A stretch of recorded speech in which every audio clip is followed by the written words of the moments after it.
Little John here. Today we're going to be looking at seated floor Jefferson curls. This is a really great exercise, just like the standing and seated in a chair Jefferson curls. It's going to help to improve your spinal mobility, your flexibility, and depending on the musculoskeletal condition that you have or any pain that you might be feeling in your low back, this can also help with that.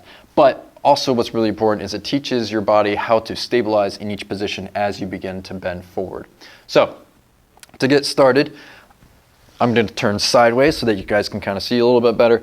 I'm going to have my legs out in front of me, and then I'm going to try and sit tall. And you can see I still have a little bit of a rounded back. Ideally, you're going to want to have this arch. I still can't even do it there. You're going to have a nice flat or arched back. But because of how tight my hamstrings are, that's really difficult for me to do. So for me personally, or if you're in a similar situation, you might want to do or start with these standing Jefferson curls or the seated in a chair Jefferson curls, which allows your hamstrings to have a little bit more play to allow you to get the most out of this exercise and keep a nice arch in your back.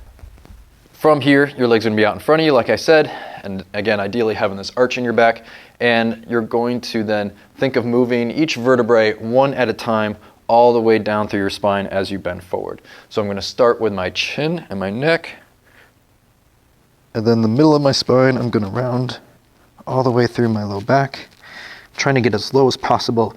And then I'm going to bring my arms out in front of me. I'm not holding on to anything, but I'm going to bring them out in front of me, try and get as low as I possibly can. And then I'm going to come back up in the opposite way that I went down. And I'm looking up in front of me. Now you might feel this through your hamstrings and your calves. That's okay.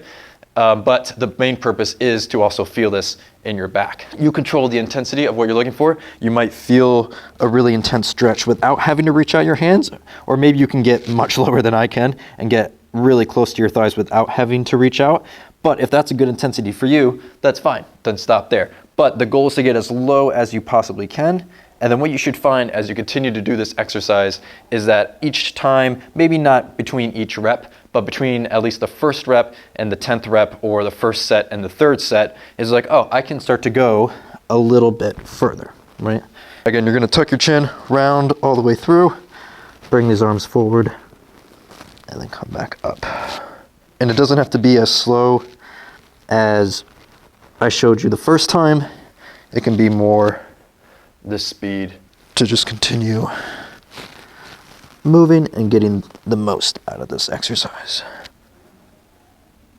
But that is how you do the seated floor Jefferson curls.